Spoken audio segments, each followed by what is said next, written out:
Good morning, everybody. My name is Sorka Finucane, and I am the owner and founder of Trained In.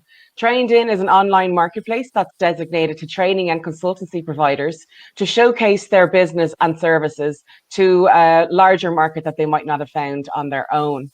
The purpose of these webinars is to connect you directly with our registered providers and give you an insight into who they are and what they do, and connect with like-minded people or potential clients. We're running these webinars in conjunction with Taste for Success SkillNet, and it's great to have their support on these webinars. This is the last one in our series for a few weeks, and we have completed 21 webinars over the last 4.5 weeks, which has been fantastic. And we have connected with over 1,000 people registering on all of them. So we've got a great following, which is great. And I see one or two of our regulars on the call today, and thank you very much for your support. But don't worry, we're going to be back on the 2nd of June, kicking off our next round of webinars. So today we're welcoming Shane Lynham from eLearn. And Shane, please introduce yourself and tell us a little bit about you and your background. Okay. Hello, everyone. My name is Shane Lynham. I'm the director of myelearnsafety.com. I've been working in health and safety since 2006. I have a real passion for health and safety training, and what myelearnsafety.com has allowed me to do was take some traditional training courses we would have provided, such as food safety and fire safety, manual handling, and bring either all of the course online or bring elements of it online to make the courses more accessible, more flexible, to a wider range of an audience. So one of the things we found with e-learning is that people can learn at different paces and learn at their own time. We even have e-learners logging in at 3 o'clock in the morning because that's the time they absorb information. So that's what we're doing at the moment. We're based in Dublin, out in Blackrock. I'm currently based in my house in Kinnegad, County Westmeath. But the beauty of that, again, is that with e-learning, our business is online. So the recent events, I won't mention the C word, hasn't really affected our customer support ability. And we've seen actually an increase in the volume of visits to our website in terms of people increasing interest in e-learning. So that's where we are at the moment. That's really interesting. And e-learning, I suppose it's always been there, but it's becoming more prominent now because people are trying to adapt and make use of the time, people's downtime in some circumstance, but then also try and upskill the people that they're onboarding potentially now in the health service, or just becoming more vigilant of the training restrictions that are in place at the moment. So it's great that you're there to be able to offer those. So today we're talking about the ergonomics, I suppose, from working at home. And I know from my perspective, I don't have a designated space at home, and I find myself crippled sometimes from sitting in the one place all the time, and I'm hopping around. So I'm really looking forward to your presentation and to finding out more about what you do and how we can be more vigilant, I suppose, ourselves at home. Just before we move on, I forgot to mention our housekeeping on the platform. We can't see you and we can't hear you, so please make use of the chat facility, and any questions that you have for Shane, please use the chat. We have a poll running at the moment, which is just to find out a gauge of where people are in terms of their working space at home, just to make it relevant to the call. And I might run one or two more polls during the course of the webinar. So I'm just looking at the results there. So we have 37% of people have a designated space. 25% of people don't have a designated space and move around a couple of times per day. And 37% of people have a designated space, but it's the kitchen table or a similar spot, and it's not very ideal. So I think there's almost an equal balance. Oh no, we're going up 44% to designated working space. So it's interesting to see that there's quite a mix of people on the call. So do you want to start your presentation, Shane, and we can take questions on the way through? That's it. There's no problem. I'd like to be interactive. So if someone has a question, I'll be following my presentation. If you want to let me know if someone has a question, and we can address it as we go through. So I'll just click on start. All right. There you go. There we are. Okay. Hello, everyone. So what I'm going to be taking us through is working from home, a pain in the neck. That might mean in the literal sense, the pain in the neck for the people having to work from home, or possibly their employer, if there is knock-on effects of unsafe work practices happening in the home. And we'll have a look at that. So application of the Safety, Health and Welfare Work regulations. It's not going to be all boring regulation stuff. It will be some hopefully nice, interesting pictures to look at to illustrate the point. So key points I'm going to cover: duties of the employer, what is required under health and safety law. There's also duties on the employee, what is required under health and safety law. Applying the term reasonably practical, and that's an important term to remember, because it's not always for the employer to do everything under the sun to make their employees comfortable. There is that reasonably practical term. What are minimum requirements, and what are some limits on expectations? What can be done? So what is a workplace? The Safety, Health and Welfare Work Act 2005 has defined a place of work, including any part of any place, whether or not within or forming part of a building or structure, land or other location, at, in, upon or near which work is carried out, whether occasionally or otherwise. So you can see it's a bit of a mouthful, but it's also very wide-ranging and inclusive. And as we're talking about working from home here, it is a workplace and is subject to the Health and Safety Act. But there is the term reasonably foreseeable to be applied as well. So when we're thinking about workforces, people work from home, we can reasonably foresee that for the majority, especially if they're normally office-based, they're going to be working at a kitchen counter or in a home office setup, and they're less likely to going to be sitting on the roof ledge or a balcony or something like that, unless that's what the job description entails. So what we're going to focus in on is what's more reasonably foreseeable in the typical standard home working setup. But if you do happen to have employees that may be involved in working outdoors or working in more hazardous situations, that would have to be risk assessed also.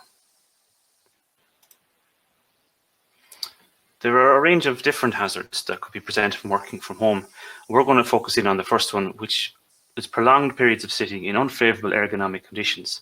Ergonomics is the study of fitting a task to the person. So when we say unfavorable ergonomic conditions, we mean that the task or the situation is not favorable to the person and may cause them harm or discomfort.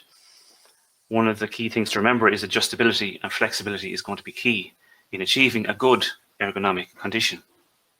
Other hazards to be aware of, but we won't have time to go into today, and today's presentation would be hazards from people who've been isolated or lone working, as sometimes it's called, hazards caused by stress as a result from change or different circumstances or poor change management, and trouble getting the work-life balance correctly, which can also lead to stress. We're going to focus in on the first one. So what is the problem?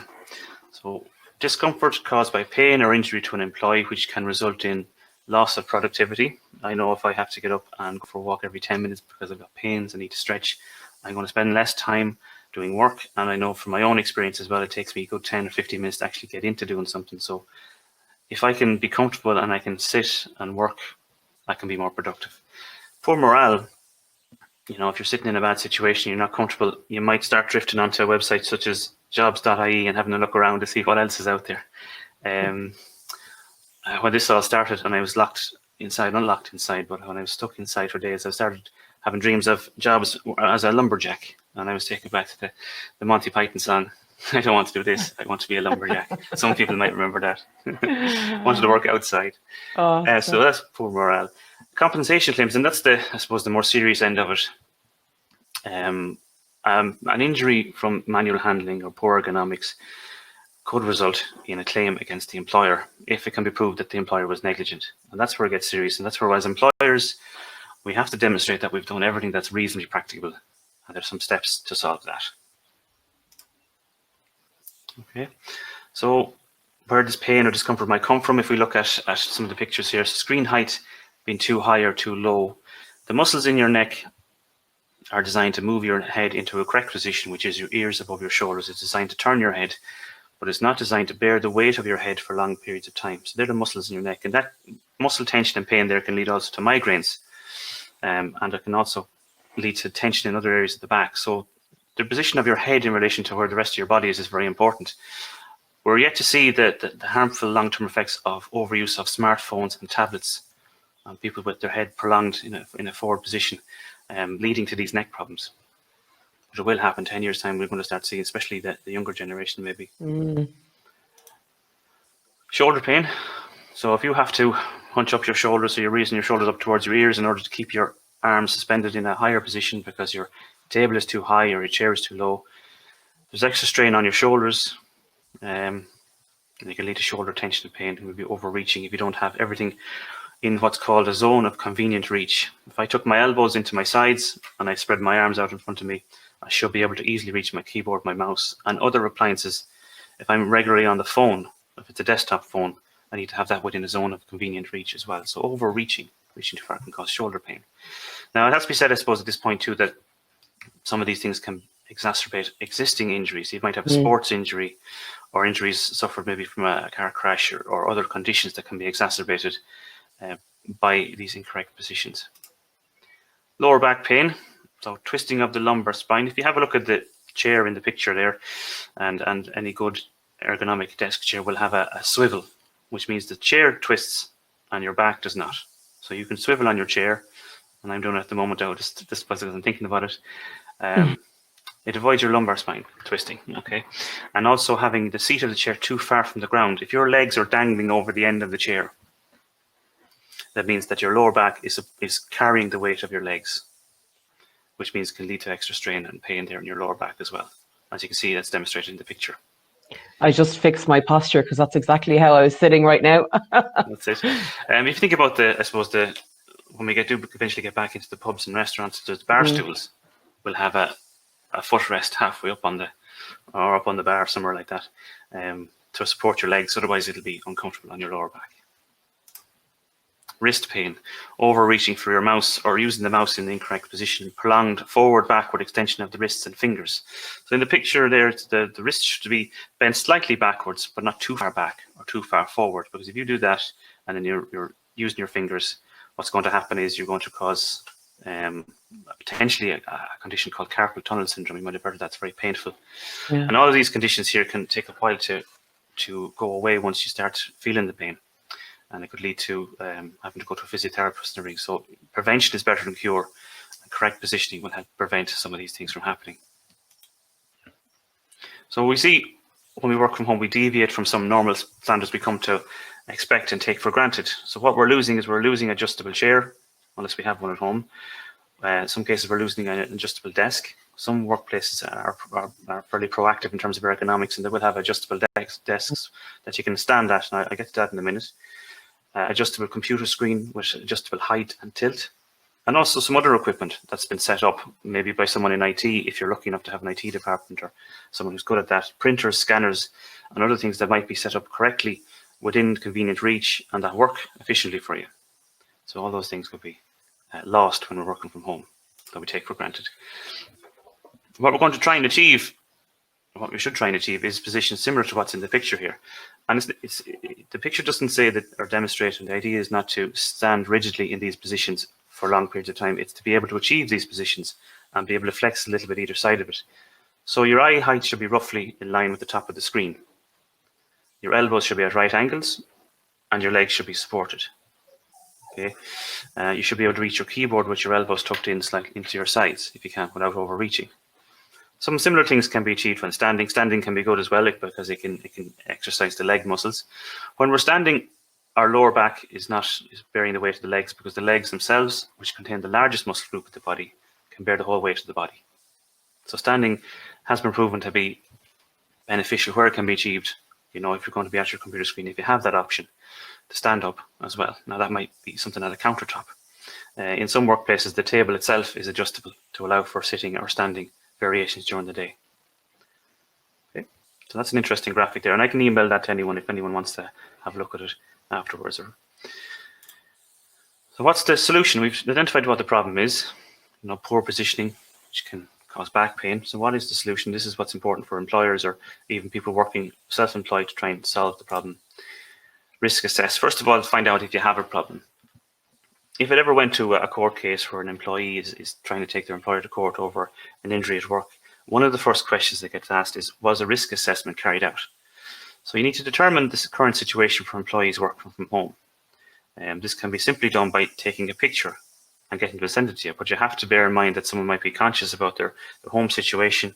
So it's important to be clear on what it is exactly you need. So we need to find out where you're sitting, and do you have a fixed workstation? Can you send me a picture of it? And just the immediate area. It's not the entire sitting room. This is not something that's going to go up on Daft, or you're not advertising your house for sale or demonstrating how good you are at housekeeping. It's literally just your fixed workstation. And to find out if there is a problem, it may be in the case. And if we look at our poll, I suppose we have people here who have, was it 44%, I think it was earlier on, had a fixed workstation. You may find that in the majority of cases there isn't a problem. But we have done our due diligence as employers and carried out that risk assessment to find out. The poll changed to 40-40. So okay. 40, yeah. But I put up another poll for people, do you feel wrist, neck or back pain? So 25% of people feel pain on a daily basis, and 75 people experience pain, but only occasionally. Okay. That's good. And I see you commenting from Donald as well. Yeah, so he's about the head. So that's a very good observation there. Thank you, Donald. The head is heavier. It's like holding it out on an outstretched arm. Yeah. Okay, that's just in the comments there if anyone wants to see that. Okay, so what we're going to look for, if we can get a picture from our employees, or what we're looking for our own workstation, we're looking at the chair first of all to see, is it adjustable? An adjustable chair can solve a lot of your problems in terms of the height and the reach and the closeness to the table. We're looking for things like adjustable height up and down, adjustable backrest. So the lumbar part of the backrest should fit into the lumbar part of your spine, which is the lower part, the curved part. I'm just going to turn on the whiteboard and just give a little demonstration here. See if I can get my color going here.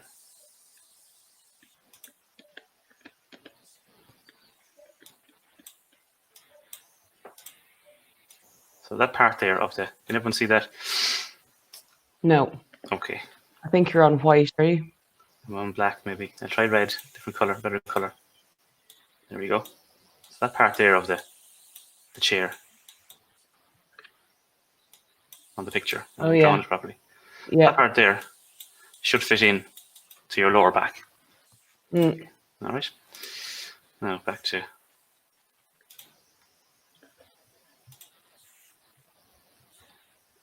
Okay, so we're looking for an adjustable chair. Then we're looking at the workspace itself. Is it cluttered? Is there enough space? If you find that you have a lot of papers and things in around where your workspace is, you might find that you're actually reaching over papers or reaching over notebooks to get at your keyboard, which means you're going to be overreaching.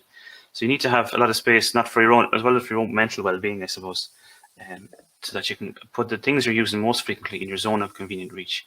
And then you're looking for obvious hazards in the immediate area. Are there tripping hazards? Does it look like there's a lot of plugs plugged into a small amount of sockets? Because that could potentially be a fire hazard as well as a tripping hazard. So those are things. And we're only looking for obvious hazards. Not everyone is going to be, be able to spot every single potential hazard or every foreseeable future from a single still image, but you're going to look for things that are obvious. Okay, appropriate controls, and these are kind of based on regulation guidance. So what can an employer be reasonably expected to do to support someone from working home? So safe place of work, that might be if it's been identified that they don't have the proper chair, the employer then, as there's different methods for doing it, may supply equipment to the employee. So the chair or desk space or even an adjustable computer screen. A safe system of work. We can issue guidance on how we want to get this information and how the system is set up and how often we communicate. Safe equipment. If we are going to source and supply equipment to ourselves or employees, the equipment must be safe. CE marked is a good way of checking, or from a reputable supplier. And training is important in terms of when you do provide the equipment, if someone knows how to use it, there might be some instructions on how to sit correctly or how to set up your chair that might be provided. And reporting. Establish a clear line of reporting if any issues they may have. And that's an important thing. There is provision in the safety regulations for communication with your employees, and you have to provide a way of doing that. So those are the 5. So I'm just going to reiterate real quick: provision a safe place to work, safe system of work, safe equipment, training, and reporting. And generally, a good safety system will follow those 5 headings. Something that might be a reasonably practical setup that you might end up for your employees or for yourself, sitting on a nice, comfortable workspace, plenty of space with an adjustable screen. Not reasonably practical, we'll be spending thousands of euros on high-end equipment and fancy chairs. And that's not reasonably practical. That's the other end of the scale. If an employee comes looking for that sort of thing, you can have the discussion with them that it's not reasonably practical, in whatever words you choose to use. Okay, so just to reiterate some of the points I've made, I've put together a little bit of a video, so I hope it's only a minute long. So just there we go.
Okay, I just lost audio. I can't hear. No. Sorry, that was Okay. me. I muted myself. Sorry. I was just saying that I think that's a great video. That it really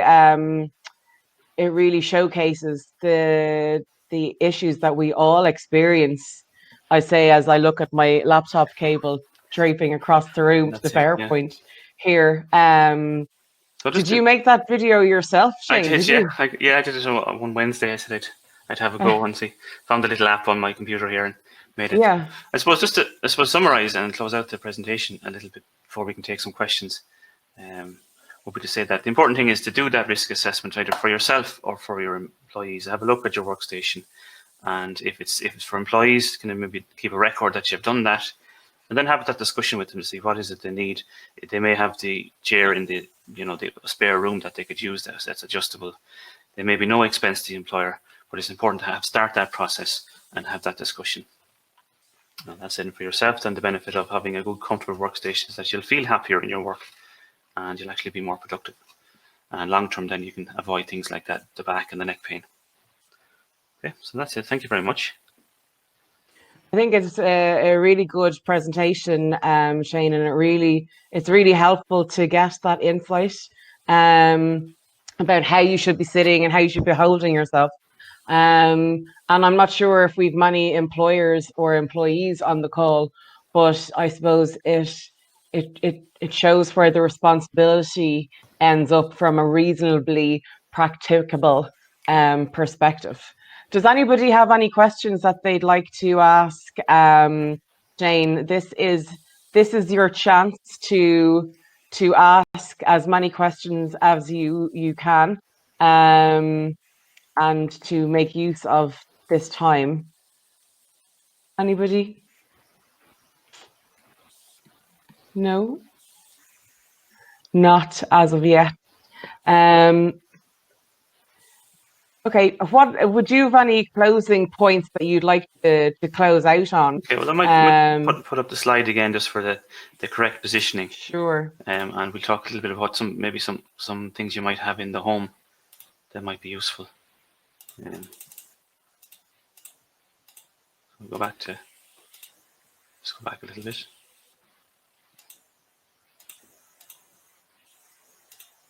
There we go.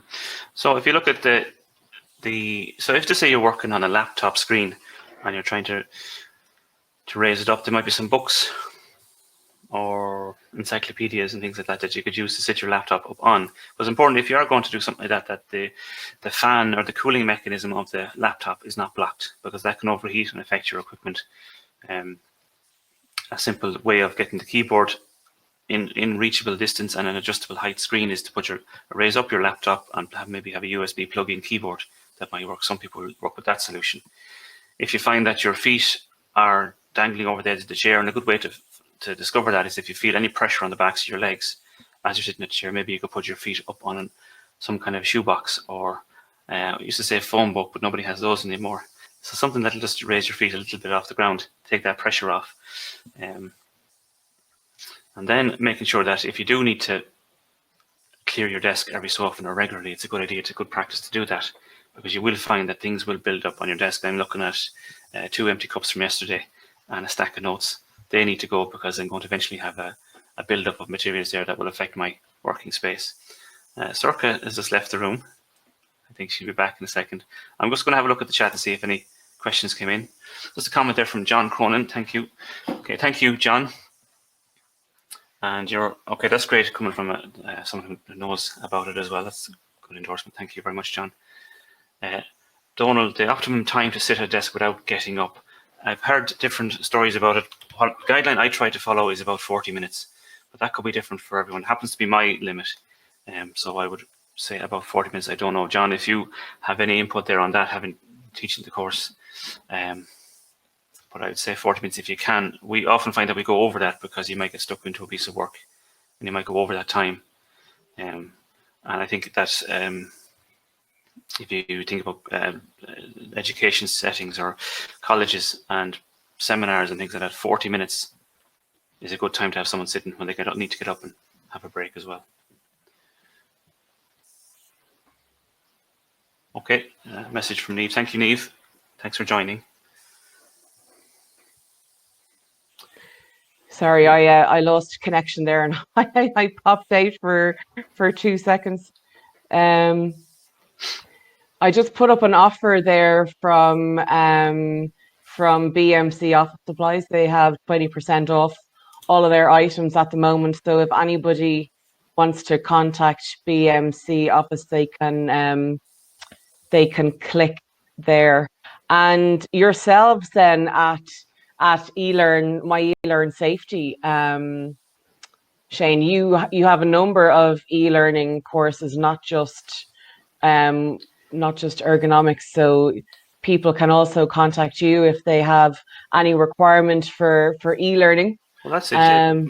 Whatever industry you're in, if you want to have a look at we've divided up our website into different categories. So if you look at, it's myelearnsafety.com, and I might just type that into the chat so people can see it if they want to have a look. And so childcare, healthcare, office, if you're remote working, there might be something there for you. And if you see it's not there and you think it might be useful to you, you can talk to us and we can see what we can put together for you. A lot of our courses are completely tailorable and we can develop something. Okay, just a comment in there from John. Thank you. So we just mentioned, Sir, when you were away, the optimal time for sitting at your workstation, and I was suggesting it was about 40 minutes, but it can depend on the individual. And John is just has added to it, stretch and take a walk. Yes, that's very good as well. Helps with circulation. And also helps with giving your brain a rest and helps you reset, because you lose your concentration after, I think it's 25 to 40 minutes is optimal as well. Yeah, something like that. Okay, that's Great. Does anybody else have any questions? Just I bring you. If you click on the offers, you can see the BMC. Obviously, my eLearn Safety there at myelearnsafety.com. The webinar is available for replay, so you'll all get a link in 24 hours with a replay link to it. And we can share this slide with people as well. I know you mentioned that as well, so we can email everybody with this particular slide so they can take it away and make use of it. If anybody wants to contact Shane, I will CC him on an email that I send to everybody later on today, and you can contact him directly or ask any questions. And if anybody wants to get in touch with me, you can contact me at trainedin.ie. And I think we could leave it there. If you do have any questions, pop us an email and we can answer them for you in the next couple of days. Thank you so much for your time, Shane. I really appreciate it. Thanks very much. Your session I enjoyed that. That was very, very informative. And I think it gives everybody a great insight to the do's and don'ts. And again, it's up to people to, I suppose, manage their own space. And if not, it's the responsibility of somebody to bring it to the attention of their employer if they need assistance. Okay, we'll leave it there. Thank you very much, everybody. Thank you, Shane, and we'll talk to you soon. Thank you. Bye-bye. Bye.